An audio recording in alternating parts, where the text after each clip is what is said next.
शाम का आखिरी उजाला गांव के कच्चे रास्तों पर फैल रहा था। हवा में मिट्टी की खुशबू थी, लेकिन मीरा के भीतर जैसे तूफान मचा था। वो आंगन में लगे पुराने नीम के पेड़ के नीचे बैठी थी।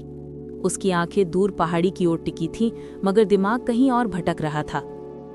3 महीने पहले ही उसकी शादी योगेश से हुई थी।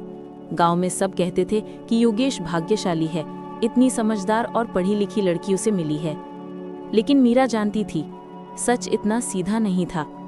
उसके मन में एक भारी बात थी, कोई ऐसी बात जो वो किसी से कह नहीं पा रही थी। पहला झटका। उस रात मीरा पानी लेने रसोई में गई ही थी कि पास वाले कमरे से उसकी सास और देवर की आवाजें सुनाई देने लगीं। क्या योगेश को पता है? देवर ने धीमी आवाज में पूछा। अरे पगले, उसे पता चलेगा तो पूरा खेल खराब हो जाएगा, सास ने खींचते हुए कहा। लेकिन मीरा कब तक बेखबर रहेगी? कहीं उसे... सास ने बात काट दी। वो कब कुछ समझ पाई है जो अब समझेगी। एक बार वो कागज मेरे हाथ में आ जाए, फिर जो चाहे कर लेंगे। मीरा के हाथ से लोटा गिरते गिरते बचा। कौन से कागज? क्या योजना? उसका दिल धड़क उठा, पर वो चुपचाप अपने कमरे में लौट आई। योगेश हमेशा की तरह शांत था, आंखों में प्यार भरा अपनापन। मीरा सोच नहीं पा रही थी, एक तरफ ये छुपी बातें, दूसरी तरफ योगेश की सादगी। आखिर सच क्या था? दूसरा झटका, एक अजीब राज। अगले दिन योगेश ने उससे कहा, मीरा, तुम्हारे पापा ने जो पुरानी जमीन छोड़ी थी, उसके कागज मिले तो मुझे दे देना, मुझे कुछ जरूरी काम है। ये बात सुनकर मीरा के पैरों तले जमीन खिसक गई। यही तो कल उसकी सास बात कर रही थी। उसका शक पक्का हो गया, लेकिन उसने कुछ नहीं कहा, बस सिर हिलाया। उस रात जब योगेश सो गया, मीरा देर तक जागती रही। क्या योगेश भी उसी चाल में शामिल है? दिल कहता नहीं, पर दिमाग हाँ। तीसरा झटका, अधूरा सच। मीरा ने अगले दिन चुपके से घर के पुराने संदूक में खोज शुरू की। उसे उम्मीद थी कि शायद जमीन के कागज वहीं हों, पर उसे कागज नहीं, एक पुराना बंद लिफाफा मिला, योगेश के नाम। दिल धड़कते हुए उसने लिफाफा खोला। उसमें एक पुरानी फोटो थी, एक जवान लड़की जिसकी गोद में एक चंद महीने का बच्चा था। पीछे लिखा था, योगेश, एक दिन हम फिर मिलेंगे। उसकी सांसें रुक गईं। ये बच्चा कौन था? ये लड़की कौन थी? योगेश ने कभी बताया क्यों नहीं? उसके मन में तूफान उठ चुका था। सच्चाई की पहली परत। मीरा ने सब भूलकर अपने पिता के गांव जाने का फैसला किया। वहां पहुंचकर उसे पता चला कि जमीन बहुत कीमती हो चुकी है। पिता के दोस्त ने उसे सच बताया। मीरा, तुम्हारे पिता को लगता था परिवार में कोई तुम्हें धोखा देगा, इसलिए जमीन तुम्हारे नाम तो की थी, पर उसकी एक खास शर्त भी रखी थी। मीरा चौंक गई। कैसी शर्त? कि जमीन तभी किसी और के नाम जाएगी जब तुम खुद कागज लेकर रजिस्ट्री कराओगी। कोई दबाव, कोई मजबूरी मान्य नहीं होगी। मीरा जैसे हैरान रह गई। उसके पिता ने जैसे उसके भविष्य की परछाइयां पहले ही भांप ली थीं। परंतु अभी भी एक बड़ा सवाल बाकी था, योगेश की पुरानी फोटो का सच। सच्चाई की दूसरी परत, योगेश का अतीत। मीरा उसी रात वापस लौटी। घर में सन्नाटा था, पर उसका दिल बेचैन। कमरे में दाखिल होते ही योगेश ने उससे पूछा, मीरा, तुम अचानक बिना बताए चली क्यों गई थी?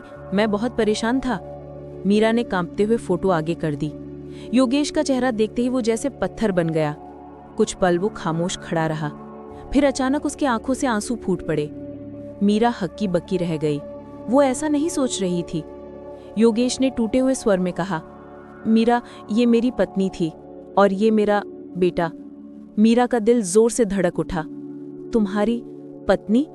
योगेश ने धीरे से सिर हिलाया। हमारी शादी के 2 साल बाद वो एक हादसे में चली गई। मेरा बेटा भी उसी दिन। मैं टूट गया था। तुम्हें बताना चाहता था, पर हर बार डर गया कि तुम मुझे गलत समझोगी। मीरा ने उसे चुपचाप देखा। उसके मन में जितना शक उतना ही दर्द भी था, पर सवाल अभी भी बाकी था। तो तुम्हारी माँ और भाई जमीन के कागज क्यों चाहते हैं? सच्चाई की तीसरी परत, असली खेल। योगेश ने आंखें पोंछते हुए कहा, क्योंकि हम सब पर बहुत पुराना कर्ज है। माँ चाहती हैं कि जमीन बेचकर कर्ज चुका दें। मगर तुम? योगेश धीरे से बोला, मैं तुम्हें तकलीफ में नहीं डालना चाहता। तुमसे कुछ लेना तो दूर, मैं तुम्हारी जमीन को छूने की सोच भी नहीं सकता। मीरा उसके चेहरे को ध्यान से देखती रही। उसमें कोई लालच नहीं, सिर्फ दर्द था। सबसे बड़ा ट्विस्ट, असली अपराधी। उस रात मीरा को अचानक 2 लोगों की फुसफुसाहट सुनाई दी।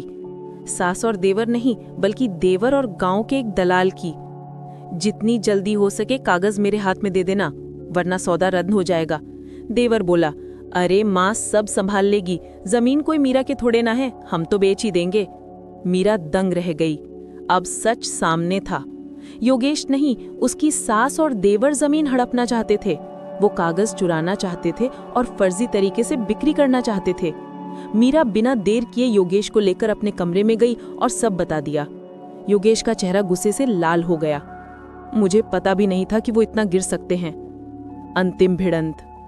उसने अगली सुबह अपनी माँ और भाई को साफ शब्दों में कहा, मीरा की जमीन पर तुम्हारा कोई हक नहीं। अगर तुमने दोबारा कागज चुराने की कोशिश की तो पुलिस में रिपोर्ट दर्ज करवाऊंगा। माँ और देवर कुछ देर चुप रहे, फिर कमरे से बाहर चले गए। मीरा समझ गई बात यहीं खत्म नहीं हुई है, लेकिन वो अब कमजोर नहीं थी। नया मोड़, मीरा का फैसला।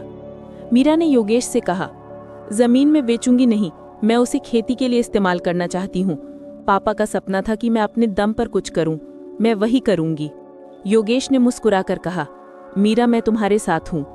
मीरा ने दृढ़ आवाज में कहा, और जमीन तभी किसी के काम आएगी जब हमारे परिवार में लालच नहीं, प्यार होगा। 3 साल बाद मीरा और योगेश उसी जमीन पर एक सुंदर जैविक खेती का काम शुरू कर चुके थे। आसपास के गरीब बच्चों को पढ़ाने के लिए एक छोटा सा स्कूल भी खोला गया था। मीरा अपने खेतों के बीच खड़ी हवा में उड़ते गेहूं के पौधों को देख रही थी। उसके पास उसकी छोटी बेटी दौड़ती हुई आई और उसकी साड़ी पकड़ ली। वो झुककर उसे गोद में उठाती है। उसकी आंखों में अब कोई डर नहीं, कोई शक नहीं, बस संतोष, प्यार और जीने की असली खुशी। कहानी का संदेश। दोस्तों, कभी कभी जिन पर हम सबसे ज्यादा भरोसा करते हैं वही हमें तोड़ने की कोशिश करते हैं, लेकिन सच हमेशा परछाइयों को हटाकर सामने आता है। रिश्ते सिर्फ खून से नहीं, इज्जत, भरोसे और सच्चाई से बनते हैं।